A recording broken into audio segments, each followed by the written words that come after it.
We've been taught to think of soda as one thing, a guilty pleasure, a bad habit, something to avoid if you care about your health. But what if that wasn't always true? What if soda wasn't the problem? What if the problem was how it changed? Because long before modern soft drinks, long before high fructose corn syrup, long before factory carbonation, there was a version of soda that people relied on, not just for taste, but for survival. It was alive. Not metaphorically, literally alive, filled with bacteria and yeast that work together in a constant biological process, breaking down sugars, producing natural carbonation, and transforming simple ingredients into something far more complex. This wasn't a processed drink. It was a system, a living one, and for generations people made it in their own homes every day. Without machines, without chemicals, without industrial shortcuts. This is the ginger bug, a fermentation starter made from just three things: ginger, sugar, and water. That's it.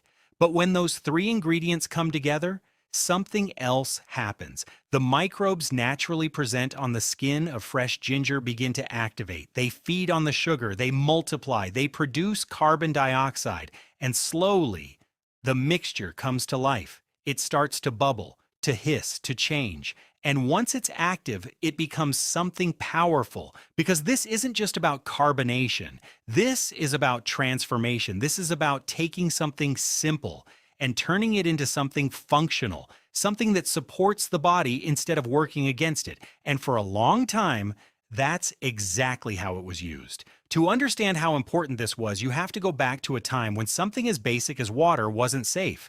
In the 18th and 19th centuries, clean drinking water wasn't guaranteed. In many places, it was dangerous. Contaminated water carried diseases that could spread quickly and kill just as fast. So people adapted. They turned to fermentation, because fermentation does something critical. It suppresses harmful pathogens. It creates an environment where dangerous bacteria struggle to survive. And that made fermented drinks one of the safest things people could consume. These were often called small beers, low alcohol, lightly fermented drinks that were consumed daily, not for intoxication but for hydration. And among these, one stood out: ginger beer. It was simple to make, it was effective, and it had an added benefit: it helped digestion. After long days of physical labor, people relied on it to settle the stomach and support recovery. And at the center of that process was the ginger bug, a starter culture that could be maintained indefinitely, fed daily, shared between households, passed from one generation to the next. It was common knowledge, not specialized, not hidden, just part of life. By the Victorian era, ginger beer had become a global phenomenon. It was brewed in homes and sold commercially, stored in thick bottles designed to withstand the pressure of natural carbonation. It wasn't clear, it wasn't filtered, it was cloudy, active, alive. And that was the point, because that cloudiness represented something modern drinks don't have: life. So if this system worked so well, why did we stop? The answer isn't simple, but it starts with control. In 1855, new laws were introduced that limited the alcohol content of beverages. This forced brewers to shorten fermentation times, which meant less microbial activity, less complexity, less benefit. At the same time, something else was happening. Technology was advancing, and with it, a new method of creating carbonation. Instead of waiting for microbes to produce gas naturally, manufacturers began injecting carbon dioxide directly into liquids, instant bubbles. No time required, no living system needed, and that changed everything, because now drinks could be produced faster, stored longer, shipped further, and controlled completely.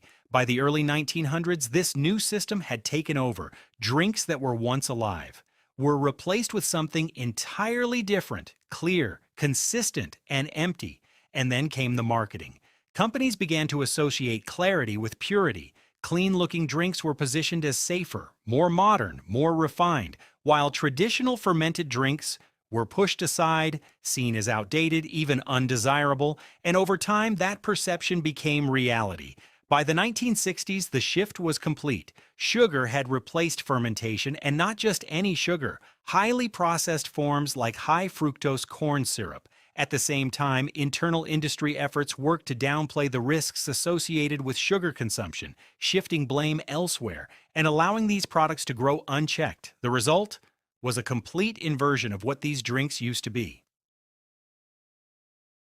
Modern soda isn't just different, it's the opposite. Where traditional fermented drinks contained living microbes that helped process sugar, modern soda delivers sugar without support. No enzymes, no bacteria, nothing to assist the body in breaking it down, just a direct hit, and that matters. Because when sugar enters the body without those supporting systems, it behaves differently. It places more stress on metabolic pathways. It contributes to long-term issues like insulin resistance and inflammation. But the ginger bug works differently because the sugar you add isn't really for you, it's for the microbes. As they consume it, they convert it into other compounds, lactic acid, carbon dioxide, and a range of beneficial byproducts, which means the final drink contains less sugar than what you started with and more functionality.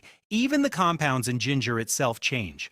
Raw ginger contains something called gingerol, but during fermentation, that compound is converted into shogaol, a form that has been shown to have stronger antioxidant and anti-inflammatory effects. So what you end up with isn't just a drink, it's an upgraded version of the original ingredient. And now, after decades of industrial dominance, the idea is coming back. Walk into almost any health-focused store today, and you'll find shelves filled with functional sodas, drinks that claim to support gut health, contain probiotics, offer benefits beyond hydration. But there's a catch. They cost significantly more because what used to be made at home is now being sold back at a premium. And that's the irony. The system was never lost. It was just replaced. And now it's being rediscovered. So if you want to bring it back, you don't need anything complicated, just ginger, sugar, water, and a little bit of time, because sometimes the most effective systems are the ones we moved away from.